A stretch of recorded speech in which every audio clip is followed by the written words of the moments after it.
The Psychology of Money Book Summary. Do you want to be a billionaire? What does it feel like to earn $3 billion in one day? Does having $8 billion will finally make you happy? In this book, you will learn how to keep being wealthy. You will learn the true value of money. Introduction. Which would you rather have, a beautiful mansion and $3 billion? Or freedom and a good reputation? Do you think you have enough in life? Do you want to know how to make $84.5 billion? The answer is in this book. The Greatest Show on Earth. The author Morgan Housel worked as a valet when he was in college. It was at an expensive hotel in Los Angeles. There was once a frequent guest who is a young technology executive. The guy is a genius. In his 20s, he designed and patented a key component in making Wi-Fi routers. The young millionaire started and sold several tech companies. He was very successful. But he had a bad relationship with money. The guy carried a stack of $100 bills with him everywhere.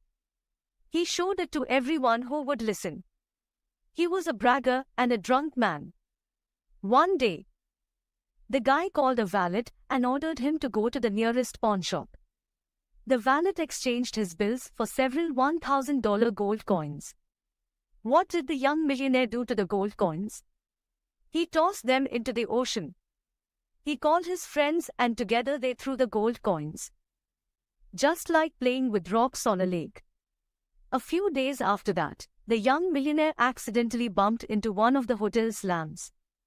The manager told him that the lamp was worth $500. The guy made a scene. He took a stack of bills from his pocket and shoved it into the manager's face. He said, "Here is $5,000. Don't show your face to me ever again." Maybe you're thinking if this was a true story. Maybe you're thinking about what happened to the young millionaire. Yes, it's true. You will learn a few more stories like this in this book. What happened next is that the guy went broke. After a few years, the young millionaire had spent every penny he has. All his friends and money are gone. You see, what you cannot buy with lots of money is good behavior. Here is another story. Once, there was a janitor named Ronald Reed.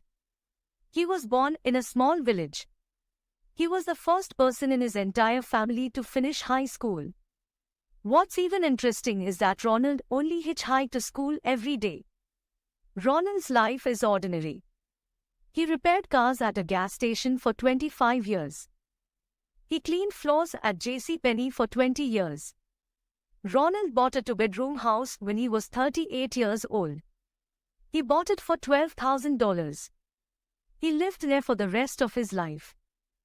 Ronald married, but he never had children. His wife died when he was 50 years old. A neighbor said that his main pastime was chopping wood. The day that Ronald made the news headlines was the day that he died. It was in 2014.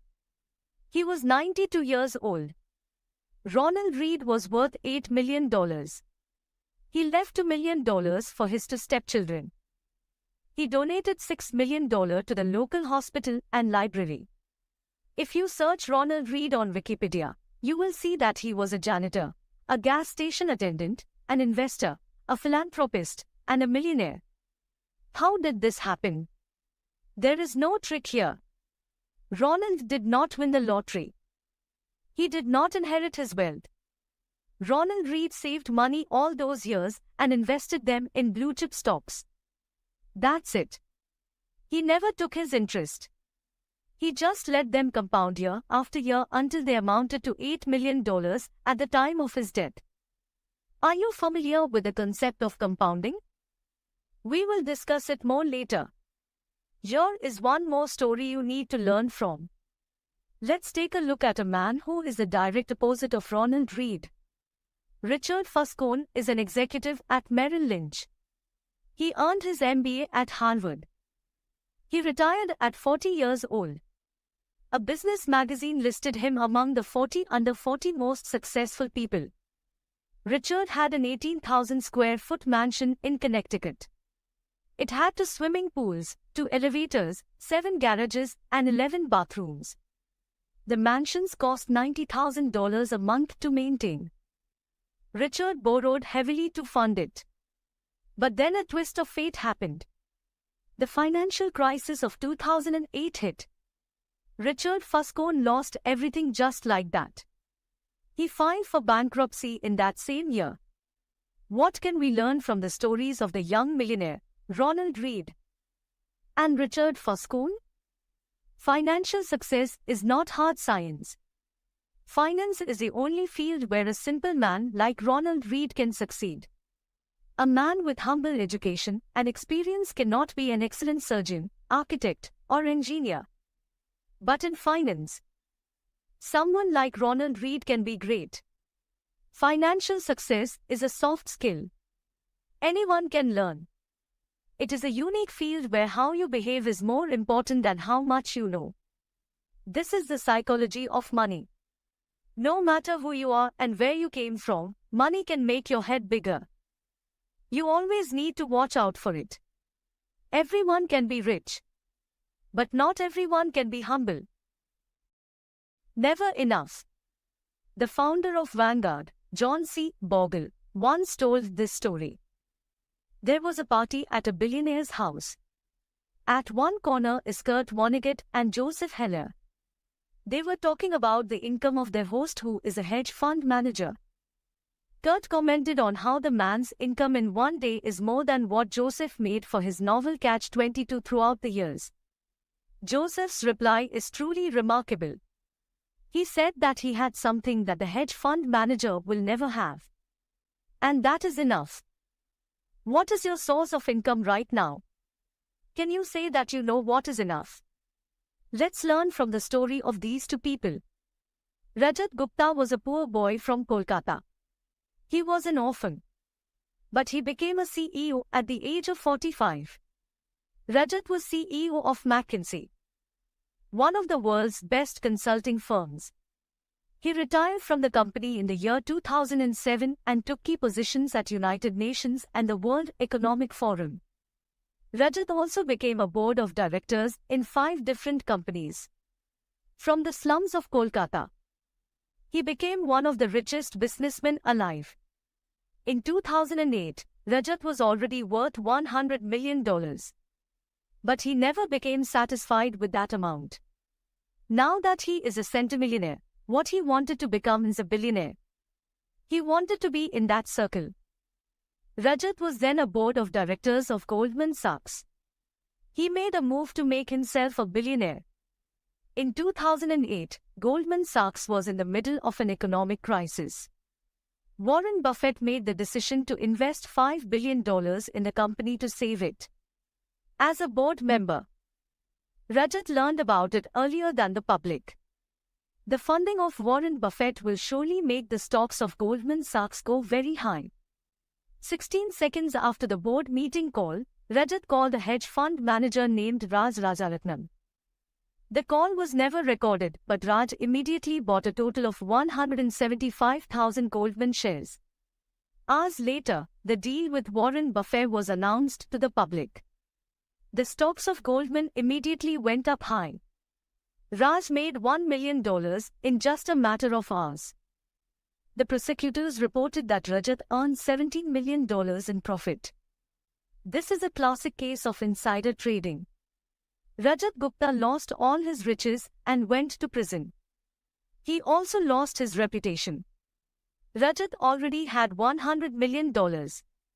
Why did he want $1 billion more?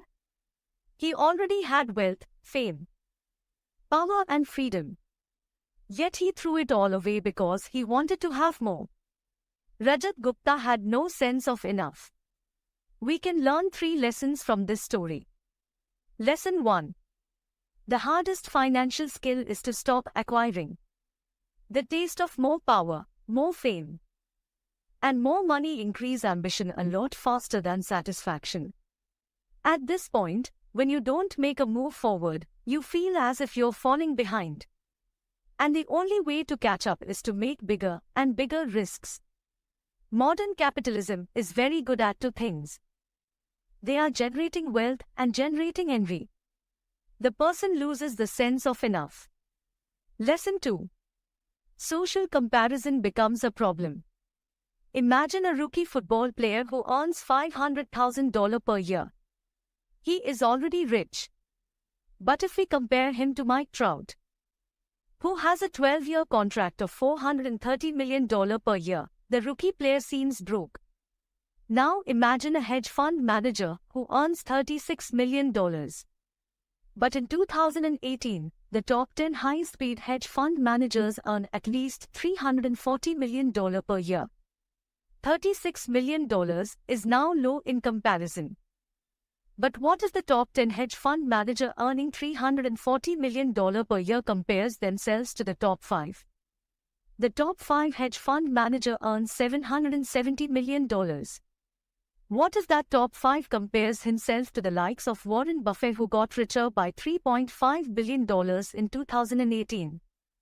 What if Warren Buffett wants to be at the level of Jeff Bezos, whose net worth is $24 billion in 2018?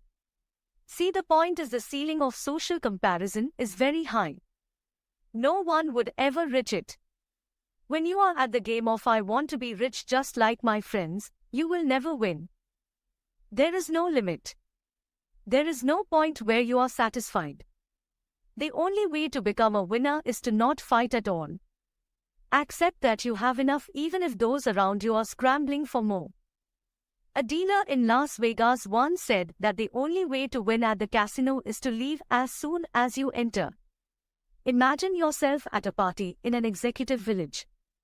You and your friends are discussing who is richest, who has the biggest house, who is most famous, who is most admired. There is no winner. The one who wins is the man or woman who is content with what he or she has, who is living happily in a small house surrounded by a loving family. Lesson 3. There are things that are more valuable than wealth, fame, and power, no matter how much it is. Rajat Gupta said this in his interview with the New York Times after he was released from prison. He was asked what lesson he learned from this experience. Don't get too attached to anything. Your reputation, your achievements, any of it. They don't matter. This whole thing destroyed my reputation. But I have learned not to be so attached with it. Rajat Gupta wanted to save his face. He is justifying his actions. He is comforting himself that his reputation does not matter to him anyway. But this is wrong. Reputation is priceless. Freedom is priceless. Family and friends are priceless. Loving people and being loved back are priceless. Happiness is priceless.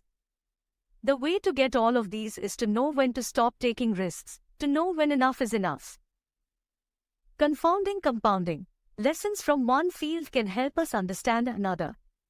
Did you know why the Ice Ages happened a long time ago? It is quite similar to how compounding grows your money in investment.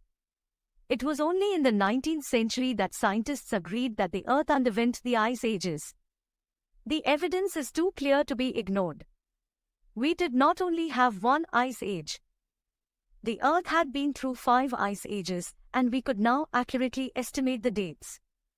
Can you imagine the amount of energy needed to cover the entire planet in ice, melt it, and then freeze it all over again?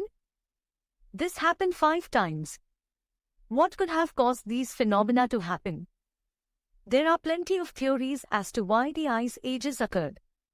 One said that the movement of the mountain ranges caused the change in the climate.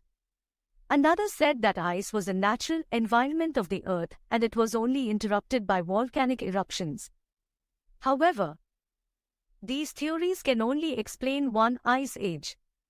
They cannot stand for the cycle of 5. In the early 19s, Milutin Milankovic, a Serbian scientist, studied the Earth's position in the solar system.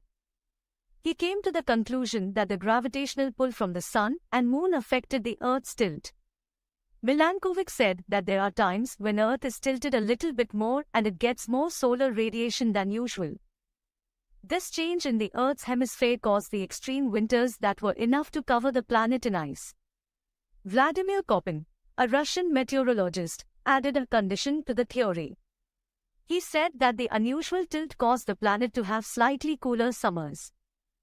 It was the kind of summer that never gets warm enough to melt all the previous winter's ice. After the summer, there are still areas of the planet covered in ice. That made it easier for ice to accumulate in the coming winter. Every passing year, the amount of ice accumulates until eventually there became an ice age. See, this is very similar to the concept of compounding. Let's say that you started investing 10% of your annual salary in an index fund. Your annual interest rate is 10%. So, next year, you will have 10% of your salary x 10% interest rate. Then you add again 10% of your salary for 2022. Every year, you add 10% and every year your 10% interest rate also grows. If you do not take out any of this money for the next decades, you will become a millionaire. The ice age happened because of slow accumulation. Compounding interest also means slow accumulation. Did you know that Warren Buffett started investing when he was 10 years old? He never used any of his interests. He just let it accumulate over the years. Warren Buffett already had $84.5 billion when he is 89 years old. That is the result of discipline and 8 decades of compounding. If you calculate it, Warren Buffett only acquired $84.2 billion of this wealth after his 50th birthday. That is how powerful compounding is. Think about this equation. 8 plus 8 plus 8 plus 8 plus 8 plus 8 plus 8 plus 8 plus 8 is equal to 72. That is an addition. But what if you multiply 8 by itself also 9 times? 8x 8x 8x 8x 8x 8x 8x 8x 8 is equal to 134, to 17, 728. See the difference? Warren Buffett did not think of wasting away his money when he was 20 or 30 years old. He did not quit investing even when he was 60 or 70 years old. He just kept on going consistently. He did it for a quarter of a century. There are a lot of books talking about Warren Buffett's wealth. Again, it's $84.5 billion. He started investing at 10 years old and stopped at 89 years old. If there is an accurate book about his compounding, it should be entitled, Shut Up and Wait. Getting wealthy versus staying wealthy. There are many ways to get wealthy. But there is only one way to stay wealthy. Let us learn from the stories of these two investors. Jesse Livermore is one of the best stock traders of his day. He was born in 1877. He became a trader before the world knew that anyone could be a trader. When he was 30 years old, Jesse already earned $100 million. In 1929, the stock market crash that caused the Great Depression happened. It was all over the news. Many stock traders from Wall Street are committing suicide. That day, 29th October 1929, Jesse's family is waiting at home. His wife and 2 kids are waiting for him by the door. His mother-in-law was crying inside the bedroom. Jesse came home. He was shocked, but not because he was broke. He told the news to his wife. It turns out that Jesse made the bet that stocks would decline, and he was right. Because of that, Jesse became incredibly rich that day. He made $3 billion just that day, 29th October. When everyone betted that the stock prices would keep going up, Jesse predicted that they would go down, and he became a billionaire. A different story happened to Abraham Germansky. Abraham was a rich real estate developer. He became a millionaire in the 1920s. Just like most of the traders, Abraham bet heavily that the stock market would continue to go up. A few days after the crash, Abraham went missing. He took his own life. Now let's go back to Jesse Livermore and continue his story. After the 1929 crash, Jesse was overconfident and unstoppable. He made bet after bet, and his bets became larger after every win. Jesse thought that his success would just keep on going. But in 1933, he lost all his money also in the stock market. Jesse also went missing a few days later and he took his own life. The same thing happened to him 4 years later. He ended up just like Abraham. See, both men are good at getting wealthy, but they are bad at staying wealthy. Getting money is one thing, but keeping it is another matter. To get money, you need to get out there. You need to take risks. You need to be optimistic. But to keep money, you should be humble. You should always remember that anytime, any second, all your wealth can be taken away from you. Because that is life. Sometimes you're at the top, sometimes you're at the bottom. Keeping money also requires being thrift. And also accepting the fact that part of your wealth came from luck, no matter how you got it. Always remember that in life, you will not always have success. There is also failure and defeat. Yesterday's success does not guarantee tomorrow's good fortune. Let us go back to Warren Buffett and how he kept his wealth for over 70 years. He invested his money at 10 years old and let it compound as decades passed by. He had $84.5 billion at 89 years old. Warren Buffett is good at investing. He knew the best companies to invest in. He knew the cheapest stocks. He knew the most effective managers. That is how he got his wealth. But this is how Warren Buffett kept his wealth. He did not get carried away. He did not panic and sell his stocks in the 14 recessions that he encountered. He did not risk his reputation. He did not attach himself to one strategy, one opinion, or one passing trend. He did not quit and he did not retire. He kept on compounding even after 65 years old. Warren Buffett survived. Conclusion. You learned about the young tech genius who threw $1,000 gold coins in the ocean. You learned about Ronald Read, the janitor who donated $8 million. You learned about Richard Fuscone, the Harvard MBA graduate and real estate investor who lost all his money in the 2008 crisis. You learned about Rajat Gupta, the man who had $100 million and still wanted $1 billion more. You learned about Jess Livermore and Abraham Germansky. One man earned $3 billion in one day. One man lost all his money. Both of them committed suicide. Finally, you learned about Warren Buffett. Of all these people, whom do you want to be like? Remember that reputation, freedom, family, love, and happiness are more valuable. They are more valuable than any amount of money, power, or fame. Remember that the world is round. Sometimes you're up and sometimes you're down. There are millions of ways to get wealth, but only one way to keep your wealth. Be humble. Be thrift. Be content with what you have. Spend time with the people you love the most. They are your greatest treasure. Thank you for listening to our audiobook summary of The Psychology of Money. We hope that you have gained valuable insights into how our attitudes and behaviors towards money shape our lives. If you're interested in learning more, we highly recommend picking up a physical copy of the book. You can purchase it on Amazon and dive deeper into the concepts discussed in this summary. Don't forget to like and share this summary with your friends and family, and don't forget to subscribe to our channel for more audiobook summaries and other great content. Thank you for listening, and we will see you next time.